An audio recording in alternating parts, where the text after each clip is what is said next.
नमस्कार प्रिय दर्शकों, मैं यशराज तिवारी आप सभी का बहुत बहुत स्वागत करता हूं प्रोफेशनल एस्ट्रोलॉजी पर। आज मैं आप सभी के सम्मुख उपस्थित हुआ हूं बृहत जन्म कुंडली वीडियो विश्लेषण के कार्यक्रम को लेकर। जैसा कि आप स्क्रीन पर देख ही रहे होंगे, ये एक जन्म कुंडली है। ये एक बालक की है, या यूं कह लीजिए कि इन्होंने बताया है कि ट्वेल्थ क्लास में पढ़ रहे एक युवक की आप कह सकते हैं, या बालक की आप कह सकते हैं। तो इनकी डेट ऑफ बर्थ जो है, जो इनके जन्म का विवरण है, वो तो वैसे आपको स्क्रीन पर दिख ही जाएगा, परंतु फिर भी मैं आपको इनके जन्म के विवरण के विषय में बता देता हूं। आप इनकी जन्म कुंडली को प्रिपेयर कर लीजिए, फिर हम और आप मिलकर के इनकी जन्म कुंडली का अध्ययन करेंगे। वो दर्शक जो जन्म कुंडली का अध्ययन करना सीखना चाहते हैं, उनके लिए ये बहुत ही अच्छा मौका होता है कि वो मेरे साथ साथ जन्म कुंडली को अपने सॉफ्टवेयर पर निर्मित करें और बताए गए पॉइंट्स को उस जन्म कुंडली से समझने की कोशिश आप कर सकते हैं। साथ ही साथ अगर आप इस वीडियो को देख रहे हैं और अगर आप भी चाहते हैं कि आपकी जन्म कुंडली का वीडियो विश्लेषण ठीक इसी प्रकार से बृहत रूप से किया जाए जिस प्रकार से मैं इस जन्म कुंडली का करने जा रहा हूं, तो आप इस वीडियो के नीचे दिए गए नंबर पर कॉल या व्हाट्सएप के माध्यम से संपर्क करके बृहत जन्म कुंडली वीडियो विश्लेषण की जानकारी प्राप्त कर सकते हैं। और अगर आप बनवाना चाहें तो अपनी बृहत जन्म कुंडली वीडियो विश्लेषण के स्लॉट को बुक भी कर सकते हैं। इनके जन्मकाल के पंचांग से मैं अवगत आपको कराता, सबसे पहले तो इनके जन्म विवरण से मैं आपको अवगत कराता हूं। इनका डेट ऑफ बर्थ है 21 मई 2005, 21 मई 2005 का इनका जन्म है, यहाँ लिखा भी होगा। 3:25 AM, ये रात के 3:25 है। 3:25 AM का इनका बर्थ है। और बर्थ का जो जन्म का स्थान जो है, ये है सोलन, हिमाचल प्रदेश। बर्थ प्लेस है सोलन, हिमाचल प्रदेश। तो आशा करता हूं कि आपने जन्म कुंडली का जो जन्म विवरण था वो नोट कर लिया होगा। जब तक मैं पंचांग बता रहा हूं, आप कुंडली को भी प्रिपेयर कर लेंगे। ये शुक्रवार के दिन जन्मे हैं, जो कि ज्योतिषी वार है, क्योंकि इनका जो जन्म है वो रात के 12 बजे के बाद है, परंतु सूर्योदय के पहले का है। तो अंग्रेजी वार जो होगा, जो ऑफिशियल कैलेंडर के हिसाब से जो इनका जन्म वार आएगा, वो सैटरडे यानी कि शनिवार आएगा। परंतु अगर हम ज्योतिषी वार देखें तो ये शुक्रवार के दिन ही जन्मे माने जाएंगे। तो ये शुक्रवार के दिन वैशाख मास में शुक्ल पक्ष की द्वादशी तिथि को चित्रा नक्षत्र के द्वितीय चरण में जन्मे हैं। अब शुक्ल पक्ष की द्वादशी तिथि, तो शुक्ल पक्ष की द्वादशी तिथि में भी अगर हम देखते हैं तो जो चंद्रमा है वो कहीं ना कहीं शुभ ग्रह के रूप में ही देखने में हमको मिलेंगे। और चित्रा नक्षत्र है, तो चित्रा नक्षत्र के द्वितीय चरण में जन्म होने के कारण, चूंकि यह मंगल का नक्षत्र है, तो व्यक्ति के व्यक्तित्व में क्रोध की अधिकता कुछ हद तक देखने में मिलती है। हालांकि ऐसे लोग अगर देखा जाए तो क्रिएटिव भी देखने में मिलते हैं। साथ ही साथ राक्षस गण के हैं ये, तो राक्षस गण होने के चलते क्रोध की अधिकता इनके अंदर ज्यादा रहेगी। कन्या राशि है, कन्या राशि का स्वभाव होता है कि व्यक्ति प्रत्येक परिस्थिति को मैनेज कर लेता है, परंतु अगर देखा जाए तो वो देखने में ढीला ढाला या मतलब अस्तम व्यस्त ही देखने में समझ में आता है।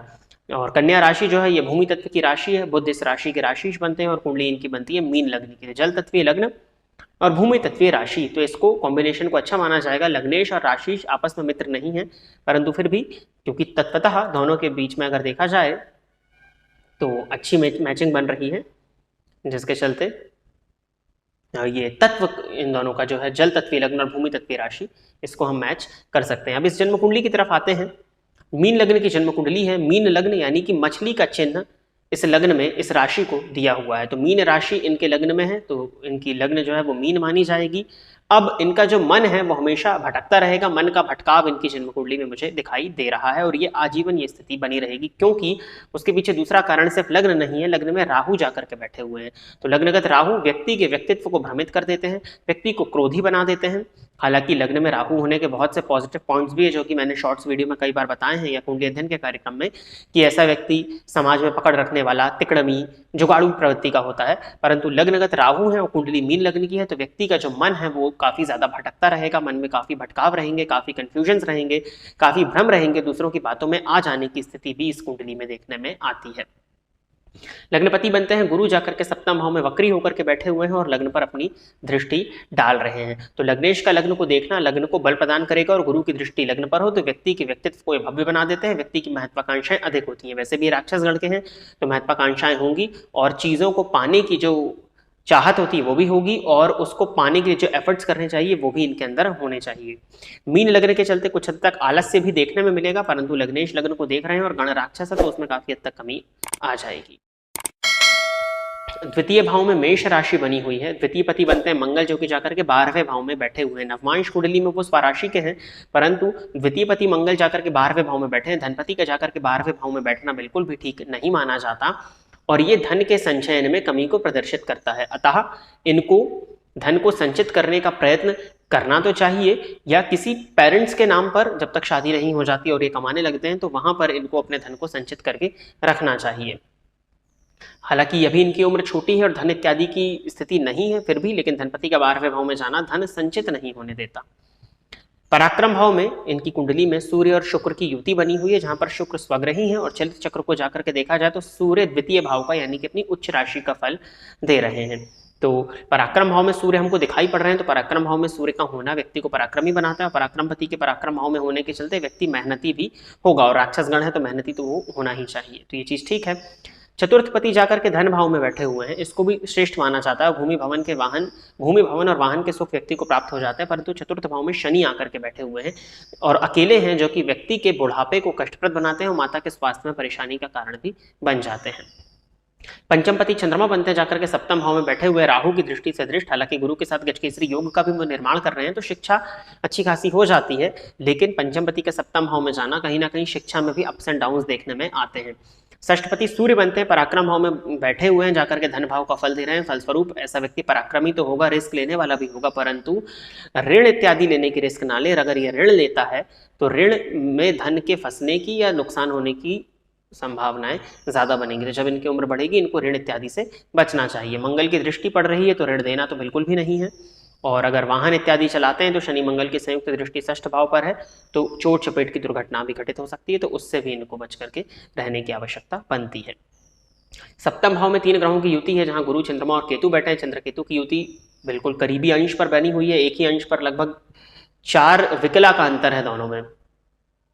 तो ये व्यक्ति के मन को बहुत ज्यादा अशांत करेगी, बहुत ज्यादा भ्रमित ऐसा व्यक्ति रहेगा, मानसिक अशांति चरम पर ये देगी। गुरु चंद्रमा की युति होने के कारण गजकेसरी योग है, इसका फल आप जानते हैं कि ये बुद्धिमत्ता नॉलेज इतना ज्यादा हो जाता है, और केतु भी वहीं पर बैठे हुए हैं, तो नॉलेज तो होगा, ज्ञान तो होगा, लेकिन ज्ञान के साथ भी समस्या है कि 4 तरह का ज्ञान आ जाए तो कंफ्यूजन उत्पन्न होने लगते हैं, तो वो यहाँ पर देखने में हमको मिलेगा। अष्टमपति शुक्र बनते हैं, पराक्रम भाव में बैठे, ये भी विपरीत योग की तरह ही फल देता है, तो इसको अच्छा माना जाएगा। भाग्याधिपति मंगल बनते हैं, जाकर के 12वें भाव में बैठे हुए हैं, तो भाग्येश का 12वें भाव में जाना, अगर ऐसा व्यक्ति अपने जन्मस्थान से दूर चला जाए तो उसको भाग्य का साथ मिलने लगता है। वैसे भी इस कुंडली में विदेशपति चतुर्थ भाव में जाकर के बैठे हैं, तो इनको अपने जन्मस्थान से दूर जाना चाहिए। जन्मस्थान से दूर जाएंगे तो ज्यादा अच्छा है। धर्म कर्म पूजा पाठ दान वगैरह अगर करते रहते हैं तो इनकी कुंडली में भाग्य का साथ इनको मिलता रहेगा। जिस भी काम को हाथ में लें उसको अंत तक, उसको जब तक वो पूरा ना हो जाए करें, अंत तक उस काम में लगे रहें, बीच से किसी भी काम को छोड़ना इनके लिए ठीक नहीं है। दशमपति के सप्तम भाव में आकर के बैठना वैसे तो व्यापार के योगों को श्रेष्ठ दिखाता है, परंतु जो इनके लग्न का स्वभाव है इसके चलते मैं इनको व्यापार नहीं नौकरी करने की सलाह ही देता हूँ। लाभेश चतुर्थ भाव में बैठे हैं तो भूमि भवन और वाहन का सुख हो जाता है, और 12वें का स्वामी चतुर्थ भाव में बैठा है तो जन्मस्थान से दूर ही सफलताओं को प्रदर्शित कर रहा है। तो ये इनकी जन्म कुंडली के कुछ भावों का मूल्यांकन हुआ। पंचांग से संबंधित जो बातें थी, गण इत्यादि से संबंधित, राशि इत्यादि से संबंधित, वो मैंने आपको बताई। अगर आपने कुंडली इनकी बनाई है तो आप नवमांश कुंडली भी देख पा रहे होंगे। इनकी नवमांश कुंडली में मंगल जो कि इस जन्मांक में भाग्येश है, वो स्वराशि के होकर के बैठे हुए हैं, तो भाग्य का साथ व्यक्ति को है। लग्न इनका वर्गोत्तमी है, तो लग्न के वर्गोत्तमी होने के कारण जो सफलताएं हैं वो आसानी से प्राप्त तो हो जाती है, परंतु मीन लग्न दोनों जगह आ रहा है तो मन का भटकाव बहुत ज्यादा रहेगा। दोनों जगह लग्न में ही राहु बैठे हुए हैं, चंद्रमा भी इनके अति विशिष्ट कारक होकर के वर्गोत्तमी हुए हैं, तो कल्पनाएं बहुत ज्यादा करेंगे और मन का भटकाव भी इस कुंडली में मुझे देखने में दिखाई दे रहा है। तो मेनली मन को स्थिर करने की कोशिश इनके माता पिता को इनके लिए करनी चाहिए। इनके चंद्रमा के उपाय, राहु को शांत करने के उपाय, मेडिटेशन, प्राणायाम इत्यादि इनसे छोटी उम्र से ही अगर हम इनसे कराएं तो काफी हद तक इस कुंडली को हम बैलेंस मान सकते हैं। ऊर्जा की अधिकता भी यहाँ दिखाई देती है क्योंकि चंद्रमा पर मंगल की दृष्टि पड़ रही है और ये जन्म लग्न से मांगलिक है, तो जब भी विवाह के विषय में सोचें कुंडली मिलान करके विवाह ही होना चाहिए। एनर्जी लेवल ज्यादा देखने में आ रहे हैं क्योंकि मंगल का षड्बल में बली होना इस बात को प्रदर्शित कर रहा है, तो मैं इस बात की तरफ जाऊंगा कि इनकी एनर्जी को बैलेंस किया जाए और इनकी एनर्जी को सही डायरेक्शन में भेजा जाए। आउटडोर एक्टिविटीज भी अगर ये करते हैं तो इनके लिए अच्छा रहेगा, नहीं तो योगा, मेडिटेशन, व्यायाम, प्राणायाम करना इनके लिए सबसे ज्यादा श्रेष्ठ है। वो इनके मन के भटकाव को भी कंट्रोल करेगा और लग्नगत राहु के दुष्प्रभावों को भी काफी हद तक कम कर देगा। इंट्रोडक्शन इन्होंने दिया है, at present he has appeared in 10+2 examination and wants to do BCom from Chandigarh. जैसा कि मैंने बताया कि 12वीं के एग्जाम इन्होंने दे दिए हैं, ये बीकॉम करना चाहते हैं और चंडीगढ़ से अपना ये बीकॉम जो है वो करना चाहते हैं। बुध पर कॉमर्स के कारक बुध को माना गया है। बुध इस कुंडली में भरणी नक्षत्र में द्वितीय भाव में बैठे हुए हैं, सप्तम पति और चतुर्थ पति होकर के। षडबल में भी बल उनके पास है। नवमांश कुंडली में भी देखा जाए तो बुध और शुक्र का परिवर्तन है, तो बीकॉम ये कर सकते हैं। बीकॉम करने में कहीं कोई परेशानी नहीं है। राहु की महादशा चल रही है। राहु की महादशा चलने की वजह से शिक्षा में बाधाएं उत्पन्न हो सकती हैं, परंतु लग्नेश की दृष्टि लग्न पर है, तो लग्न को हम बली कहेंगे, तो उस चीज का बैलेंस हो रहा है। परंतु फिर भी राहु की महादशा जो इनको चल रही है वो इनकी शिक्षा में बाधा उत्पन्न ना करे, उसके लिए जो उपाय है वो मैं आपको लास्ट में बताता हूँ। इनको सबसे पहले एक लाजवर्त बनवा करके धारण कराया जाए, और लाजवर्त से संबंधित जो भी विधि है वो आप इस वीडियो के नीचे दिए गए नंबर पर व्हाट्सएप के माध्यम से संपर्क करके पूछ लीजिएगा। अब इनके प्रश्न की तरफ चलते हैं। स्टडीज के विषय में इन्होंने पूछा है, इस कुंडली में शिक्षा भाव का स्वामी सप्तम भाव में बैठा हुआ है और उच्च शिक्षा भाव का मालिक 12वें भाव में बैठा हुआ है। चंडीगढ़ ये जाना चाहते हैं, सोलन से हैं।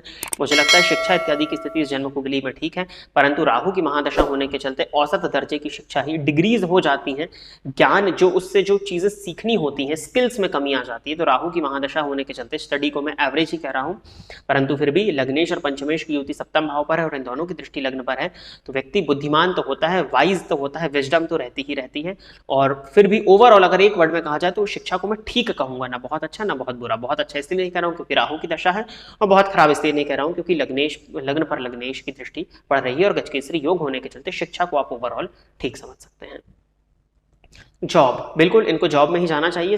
दशम पति जाकर के सप्तम स्थान में बैठे हुए हैं, और इनका जब जैसे ही बीकॉम इत्यादि हो जाता है, ग्रेजुएशन कंप्लीट हो जाता है, 2026 तक हो जाएगा, तब गुरु की महादशा आएगी। गुरु की महादशा में जॉब में जाएं, जॉब मिलने में कहीं कोई मुझे दिक्कत नहीं दिखाई पड़ती। कॉमर्स की फील्ड में ही, मैनेजमेंट की फील्ड में ही अगर आगे जाते हैं तो इनके लिए अच्छा है। MBA इत्यादि भी करना चाहें तो कन्या राशि है इनकी, MBA भी कर सकते हैं। शिक्षक बनना चाहते हैं, टीचर बनना चाहते हैं तो वो भी इस कुंडली में योग बनता है, तो वो भी ये कर सकते हैं। लेक्चरर इत्यादि बनने के भी योग इस जन्म कुंडली में अच्छे हैं, तो वो भी अगर ये करना चाहें तो उसके भी योग इनकी कुंडली में लगे हुए हैं। Marriage time and marriage success, देखिए मैरिज टाइम के विषय में अगर हम चर्चा करते हैं तो 2032 के आसपास इनकी जन्म कुंडली में विवाह के योग बनते हैं।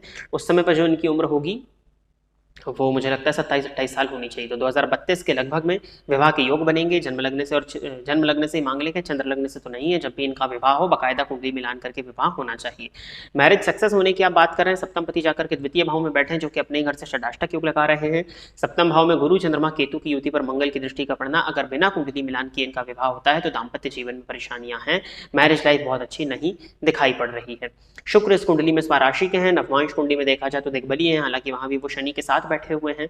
और नवमांश कुंडली के सप्तम में चंद्रमा केतु की युति पर गुरु की दृष्टि है, तो कुंडली मिलान करके अगर विवाह करते हैं तो विवाह को औसत दर्जे का मानिए, बाकायदा इनकी कुंडली मिलान करके इनका विवाह होना चाहिए, नहीं तो क्रोध की अधिकता होने के चलते दाम्पत्य में परेशानी आपको देखने में मिलेंगी। सक्सेस इस कुंडली में है कि वो मैं देख चुका हूं। पुरुष की कुंडली कर्म स्थान का स्वामी सप्तम में बैठ के लग्न को देख रहा है, लग्नेश और पंचमेश की युति सप्तम भाव में है, ओवरऑल सक्सेस है। और गुरु की महादशा जैसे ही इनको लगती है उसके बाद से इनकी लाइफ का एक तरह से आप गोल्डन पीरियड समझिए, तो सक्सेस इत्यादि को लेकर के चिंता करने की आवश्यकता आपको नहीं है। स्वास्थ्य आपने नहीं पूछा है, वो भी बता देता हूं। रोग भाव का स्वामी पराक्रम भाव में बैठ करके द्वितीय भाव का फल दे रहा है, तो कंधों से संबंधित परेशानियां देखने में आती हैं। ब्लड जन्य रोग, रक्त जन्य विकार देखने में आ जाते हैं, और मन का भ्रम, मानसिक अशांति भी दिखाई दे रही है। कुछ हद तक पेट से संबंधित परेशानियां, तो खाने पीने का ये ध्यान रखें। और एलर्जीज जो होती हैं, टॉन्सिल्स इत्यादि होना, गले से संबंधित शीतजन्य रोग इनको जल्दी पकड़ सकते हैं, तो उससे इनको बच करके रहना चाहिए। ठंडा इत्यादि कम खाना चाहिए और अपने रक्त का ध्यान रखना चाहिए। सात्विक आहार का भक्षण करना चाहिए, क्योंकि पेट से संबंधित परेशानियां इनको आने वाले समय में हो सकती हैं। इन्होंने पूछा रिलेशनशिप विथ पेरेंट्स, तो सूर्य अपने ही नक्षत्र का फल दे रहे हैं पराक्रम भाव में, और राशि अगर देखा जाए भाव के दृष्टिकोण से तो वो फल उच्च राशि का दे रहे हैं, तो पिता से तो ठीक है। पिता भाव का स्वामी भी सप्तम में बैठा हुआ है, गुरु राहु की दृष्टि से दृष्ट है, पिता भाव पर शनि की दृष्टि पड़ रही है, तो हो सकता है ये माता पिता से दूर जाएं अपनी शिक्षा को हासिल करने के लिए और अपने जॉब के लिए। परंतु संबंध को अगर देखा जाए तो संबंध मुझे ठीक दिखाई पड़ते हैं, क्योंकि ये कुंडली मीन लग्न कन्या राशि की, गुरु की दृष्टि लग्न पर है, तो ओवरऑल उस चीज से आप निश्चिंत रहें। माता के स्वास्थ्य में परेशानी है, लेकिन माता से भी दूरी कुछ हद तक दिखाई दे रही है, क्योंकि चतुर्थ में शनि बैठे हैं और लग्नगत राहु है, तो दूरी हो जाती है, कहीं कोई दिक्कत नहीं है। परंतु साथ रह करके संबंध खराब होने के भी योग है, लेकिन अगर ये दूर जाते हैं, क्योंकि विच्छेदात्मक ग्रहों का प्रभाव है, तो दूर रह करके रिश्ता बना रहे, उसको मैं कहीं ज्यादा अच्छा समझता हूं एज कम्पेयर टू साथ रह के टूटने के। तो टूटने इत्यादि के योग तो नहीं है, उससे ना घबराएं। चंद्रमा पर राहु की दृष्टि है, चतुर्थ में शनि बैठे, तो माता के स्वास्थ्य में परेशानियां ज्यादा प्रदर्शित करता है, तो वो है इकलौता बेटा है आपका।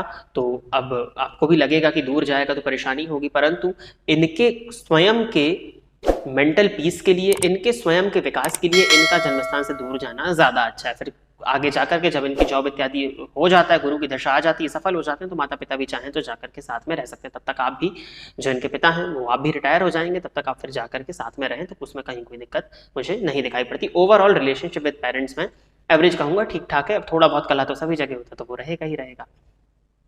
ऑल अबाउट हिज फ्यूचर, अगर शिक्षा ठीक से हो जाती, राहु की दशा को हम निकाल लेते हैं, गुरु की महादशा में फ्यूचर ओवरऑल में अच्छा देखता हूं, कहीं कोई दिक्कत मुझे नहीं दिखाई पड़ती। आलस्य इस कुंडली में होगा, थोड़ा सा ढीला ढाला रहना, लुंज पुंज रहना, वो इस कुंडली में मुझे दिखाई देता है। तो उस पर मंगल के होने के चलते एनर्जी तो है, परंतु अस्तम व्यस्त रहना ज्यादा पसंद करेंगे, तो वो है। बाकी लग्नगत राहु है, तो कुछ उपाय हैं जिनको करके हम इनको ठीक किया जा सकता है। मन के भटकाव को अगर इनके कंट्रोल करना है, जिसका मैंने आपको रास्ता पहले ही बताया कि शारीरिक व्यायाम और मेडिटेशन इत्यादि प्राणायाम वगैरह कराएं, तो उनके लिए अच्छा रहेगा। अब बारी आ जाती है उपाय की। सूर्य को नित्य जल चढ़ाएं, सूर्य को नित्य जल चढ़ाना इनके लिए बेनिफिशियल है।